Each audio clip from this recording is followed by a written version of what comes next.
you after work. I know I'm looking really casual, but I just got this in the mail today and thought it'd be a good time to go ahead and share this money-saving tip. I hope it works for you. I'm going to be shooting a couple more videos on the modification of this tank so that it works exactly how I would like it to for our shop, and hopefully it can work for yours. Now, this is a 42-gallon tank, and I had been looking at the dip and strip,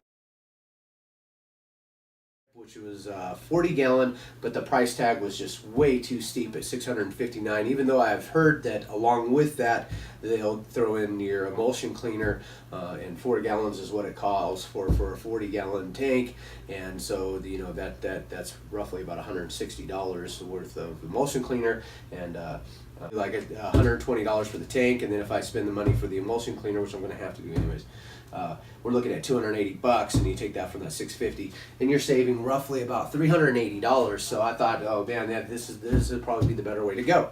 We'll go over the specifications of the tank, and I'll just show you how a standard 20 by 24 screen will fit inside this tank.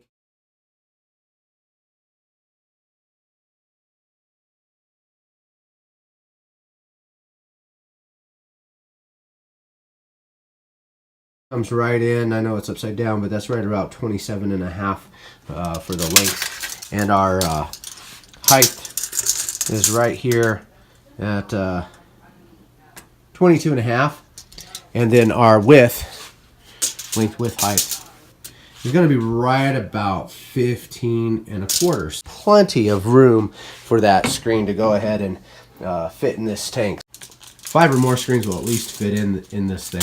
It's great because it's already sealed and we don't have to worry about that.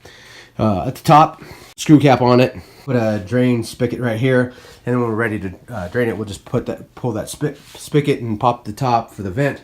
We're gonna build a cradle for it so that it'll be able to be pushed and moved around the shop. Looking forward to getting that done. So there you go. There's a spec on the tank. I hope it works out for you as well as it does for us. I'd like to thank all those who make videos to help screen printing industry. Please take a second to like and subscribe. Thank you, and we'll see you real soon.